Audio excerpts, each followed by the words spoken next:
I think when people come into an apartment, if they don't know how to win, then they could feel like everything's failure. A lot of times, like especially in production, a lot of times mistakes happen, computers crash, things like that, but it's like none of that matters at the end of the day. So then it's like putting things in the perspective of, yes, perfection and like how we want things to work is one thing. The win has nothing to do with this. Right. If a production goes off without a hitch, all this stuff, that's a win for us internally. A win for us is X, Y, Z. It has nothing to do with how you execute. Actually, it's that you put it out there. It's that you put the effort in, and then people see it.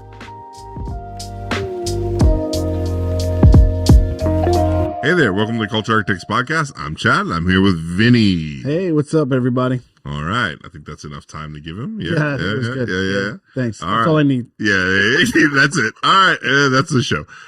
So before we get into the show, make sure you subscribe, like, share, whatever you can do to help us, support us. It makes everything easier, a little bit easier, when we film these things and we know that people are watching, listening, commenting. Appreciate it. Comment, actually. Comment's a good one. Comments, donate $1 million. That'd be great. I'm just saying. I'd rather like 1 million comments. 1 million comments would be better? Yeah. I'd like $1 million? Yeah, I think so. All right. Do what Chad said. Yeah, do that. But, so, on that topic, no, not really. It has nothing to do with our topic. Absolutely nothing. Absolutely zero to do with our topic. But the thing we want to talk about today is, onboarding people, right? Right. And making sure that they know what they're doing before you release them. Right. Because I think a lot of times we have the kind of the connotation to like dump things on people and then let them just run with it and fail. And then we're like, oh, well, failure is a part of life, And it's like, no, like, what can you do to like help that person? And like, so what have you experienced? Because you've had multiple levels of like, kind of like 1,000 feet up, 10,000 feet up kind of views with stuff. So how have you dealt with onboarding people? And then like, how do you know someone's like ready for the release or ready to do things on their own? Right. So coming from like restaurant world to like church world, there's different ways of onboarding in each situation. Sure. Right? Mm-hmm. So for like when I was in the restaurant, onboarding was way different where, you brought in somebody for a particular station. Sure. And then you would train that person for weeks at a time, and our onboarding process was there was a test. There was, you had to do all of this stuff and then train them for weeks at a time. And then with the trainer with them, let them do a whole shift and see how they do. Sure. And then they're put on the schedule. So like, so in the thing is, and we kind of come from, the marketplace to ministry. Sure. Right? Yeah. When we talk through these podcasts, and it's like in ministry, that doesn't happen a lot. No. Like onboarding is like, oh, you can run camera? Here you go. Yep. And it's like, no, like, like there's no like, hey, like there's no questionnaire. There's no like, and so what I've seen now as, as I've kind of developed some processes in the churches that I've been in to onboard people, that are volunteering now rather than just shoving them in a position. Oh yeah, I think maybe I like kids. No. We're not going to put you with our kids if you think maybe. When you say I love kids and I'm passionate about it, like, and then maybe we'll put you with the kids. Let me see how this is going to work out. And it's like, because a lot of times you put people in a position and that's not the position they should be. Right. Now, are they wrong for the team? No, it just could be the wrong position that they're in. And I find that a lot of times it's not the person, it's the position that you put them in. Right? They may not be perfect for that place. But if you move them to, like in the restaurant, we had a line and it was like, man, they're not the fry guy. Right. They're definitely not the hamburger guy, but they're the person that can put everything together and get it out in a timely manner. Sure. So it's like finding that person's place is super important. And you can't do that if you don't onboard a person correctly. Right. And I think the other problem too is when you don't do that, especially in a volunteer, because I think in a higher situation, it's a little bit different because you're like, okay, yeah, you're paid to be there, right? Right. But for volunteers, it can be very demotivating Yeah. when they're in a place where they're not succeeding, right? So when you don't set people up for success, you're like, oh, well, they said they wanted to serve here. And it's like, well, they're not having fun. They're not like engaged, and then they don't know how to do it. It can become frustrating. Right. And then what they end up doing is they end up then relating that whole thing, and maybe even serving as a whole, to like, oh, this is frustrating. This isn't fun. This isn't enjoyable. This is frustrating. And we as leaders can always help that, because if we're smart enough to go, okay, hey, there's something not working here. And then, and this has been the issue that I've seen, is like, sometimes you'll look at it and, and we've both been in situations where, you have a leader that maybe their department doesn't have a lot of volunteers, right? So they take on someone that maybe isn't the best fit in their scenario because they don't have a lot of volunteers. So they're shorthanded. So they're like, oh, well, this person said they want to serve here. And then they like hold on to them, and they're like getting resentful, and like, because things aren't working well, they're not doing well. And then they're just like holding on to them. And then the next thing you know, they're not even at the church anymore. We've seen that time and time again, where it's like people are holding on to people because like, oh, well, I need volunteers. And it's like, no, you need the right volunteers, because I can work with 3 guys, 4 guys that know, hey, this is what I'm doing, and love it and enjoy it. And we can do that for a season, because I've done, and I know you've done too, like where like you go through seasons where like you only have like your handful, like you are short staffed beyond, but like, hey, you know what? We can get this done until the help comes. Right. There's nothing worse than like somebody who resents coming to church or to work because they don't want to be in the position that they're in. Right. Right. And like, yeah, they're volunteering, and yeah, they're serving the house. But they're like literally wake up with like, man, I don't want to do this stuff. Like, I don't ever want that to be the case for anybody that serves under me. Like, I want them to be as excited as I am to come to church that day, to be able to like welcome people, to serve people, to whatever department you're in, to be able to run camera, be able to run sound, whatever it is. And it's like, I want them to have the joy, right? When they're doing it, because otherwise you just look miserable doing it. Right. And it's like, I don't want that in front of displayed in front of in the workplace. Right. Like, I would always hire the friendliest people to be our cashiers. Right.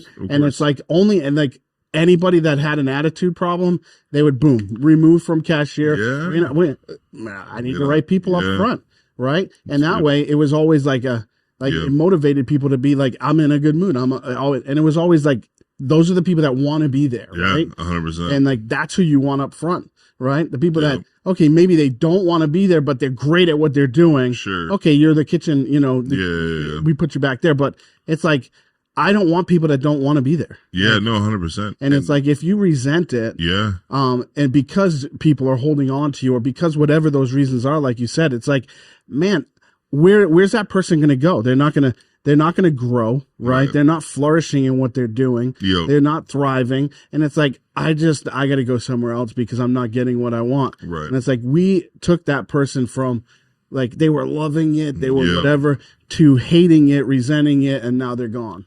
Right. And I think the thing I've seen too a lot of times, and it really, it's kind of one of those rough things, is like, so I served in the parking lot for a while, the ministry I was at, right? And I loved it. I enjoyed it. People were out there, loved it, enjoyed it. But then as they started, putting people in the parking department, right?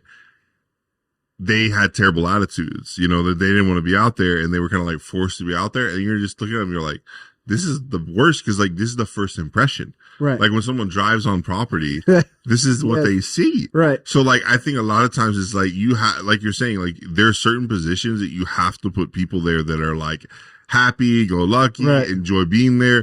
And it's like, they might not be great at what they're doing, but they at least know how to look good doing it, And I think and it's like, eventually that person will learn, eventually kick in. But it's like, if they have that willingness and that want to, then like, and they understand what they're doing to an extent where they're not getting frustrated, then I'd rather that person over the person that knows what they're doing but does it with a scowl on their face. Right. Exactly. You know? Yeah. And I think we've both been there, and like you've had to deal with people that are like, hey, like, you know, like you're really good at what you're doing, but man, like it doesn't seem like you want to be here. Right. So can we help you find something else? Like I've had to have those really tough conversations where I'm like, hey, like clearly like you're good at what you're doing, but you're not enjoying it. Like I know a guy right now that, you know, he was serving in a media ministry, right? And there was another ministry that really like had his heart. And so like he had to kind of say like, hey, I need to step back from this. Like I'm really good at it. It's what I do for a job, but I really want to serve in this other ministry. Right. And like that's one of those things a leader has to identify, because when that person identifies it, they've already been a year frustrated, right? And then they're the diplomatic people. What about the people that have identified it for a year and then just walk away? Right. Right. And so I think as a leader, you have to go, oh, like, hey, like, it looks like, you know, maybe you're not enjoying it as much. Like, there's something we can change. Can I get you connected with a different department? And I think the other thing too is like putting the pulse on your team. That's good. Is really important, because like you have to go, hey, like if everyone's not happy, right? Right. Then there might be something wrong with the department leader, and me as a leader. Yeah. And it's not the position or whatever. Right. It's, hey, maybe the way things are scheduled, maybe the things the way are communicated. And so then it's like kind of doing an audit. And I think I've had to do that at times, is like an audit of the department. It's like, well, what's going on? Well, okay, there's, you know, frustration at this point, right? Like I was at a church where there was a specific segment of the service that was taking media volunteers off because of the way it was being handled by front leadership. Right. So then I had to have a conversation with front leadership to say, hey, like the way you guys are handling this transition moment, like really is bad. Like it doesn't help anybody. Like it's frustrating the volunteers. And so, hey, what can we do to make it better? And then it's like not even having to have a conversation with the volunteers, just fixing it up front. Right. Once it's fixed up front, oh, everybody's happy. And then everybody's happy again. Yeah. Right. And so it's having that intelligence to go like, you know, I didn't have to address it with the team. It was clear. They addressed it with me by their attitude. I then had to go fix it, or I could say, oh, that's what it is, and not have those conversations. Right. But sometimes it's worth the conversations, because then you hold on to people, then you retain people. People go, oh, that guy fights for me. Like, oh, that guy cares about. And that's important. You know. It's important to know that your person who's above you is for you, right? Yeah. And like when you're in an onboarding process and then thoroughly trying to keep people in the mix, right? Yeah. It's important to have continuing dialogue with your people. Yes. Right. Yes. And continuing trainings. Yeah. And I think what happens is a lot of people is like, oh, we've trained everybody on how to do things. Sure. But through the year, right, the processes have changed. Yeah. Right. Things have changed that, you know, corporate changed the policy on this. Sure. And you have to do it this way now, or whatever it is in your field. Right. Sure. And it's like, when that happens, are you going back and training each person individually? Or as a team, are you saying, hey, everything changed, this is what we need to do? Yeah, what are you doing? Right? And it's keeping that dialogue going so that that person then doesn't become frustrated because, oh, I never heard that. Right. Right? And making sure that everybody knows it. And like, we've gone through a bunch of transition at the church I'm at right now with our connections department the past few months, and like I'm not in charge of the people per se. Sure. I'm overseeing other leaders and trying to convey to them, hey, this is what you need to tell your people. And what's great is the communication there is incredible. And so like everybody's getting new name tags, everybody's getting new signage, new ways of doing things. And it's like, and it happened, we didn't have a meeting, right? We didn't have our yearly meeting yet, right? Yeah. Or quarterly meeting, whatever you do at your place, right? Yep. It's like the dialogue is continual. Right. So we didn't need that meeting to say, hey, we're going to switch this, we're going to do this. It was like everybody knew, because all of the leadership kind of displayed that. Yeah. And so whether you're onboarding or you're continuing, it's that dialogue is huge, so that the frustration doesn't come in for your volunteer or for your worker. Yeah, and the other thing too, the key there is like being able to change things on the spot is such a big deal too. So like with you, like being able to like change things and like make adjustments, then like you don't always have to have those meetings, because a lot of times you have to have those like quarterly meetings or yearly meetings or whatever, because like things are going wrong, right? Right. But if you're fixing things as they're going wrong, then you don't necessarily have to have those meetings, because of the communication. Hey, there was a clog here. All right, well, let's just fix the clog. Because I think a lot of times you can say the the kind of illusion would be, hey, you know what, we'll fix it in a month. Hey, we'll fix it. You know, like that.